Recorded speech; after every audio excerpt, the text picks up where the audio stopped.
আসসালামু আলাইকুম রহমতুল্লাহি ওয়া বারাকাতুহু।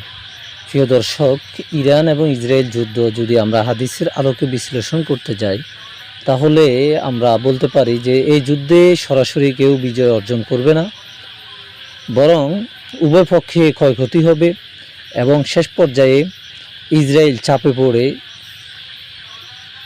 দাজ্জাল বের হবে।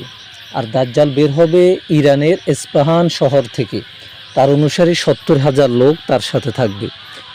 যখন তারা ইরানের সাথে কুলে উঠতে পারবে না যুদ্ধে, তারা অনেকটাই বিপর্যস্ত হয়ে পড়বে, তখনই দাজ্জাল বের হবে। কারণ এতদিন পর্যন্ত দাজ্জাল তার সাঙ্গুপাঙ্গুকে নিয়ে, তার অনুসারীদেরকে নিয়ে বিভিন্ন টার্গেটে হামলা করেছে, যুদ্ধ পরিচালনা করেছে, তার যে টার্গেট সেগুলো অর্জন করার চেষ্টা করেছে।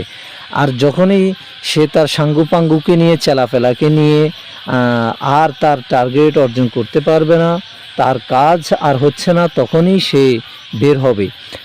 আর এটা হতে পারে এই ইরান এবং ইসরায়েল যুদ্ধের মাধ্যমে। কারণ হাদিসে রয়েছে দাজ্জাল বের হবে ইস্পাহান শহর থেকে। আর ইস্পাহান শহর হচ্ছে ইরানের একটা অন্তর্ভুক্ত প্রদেশ। সুতরাং আমরা এটাই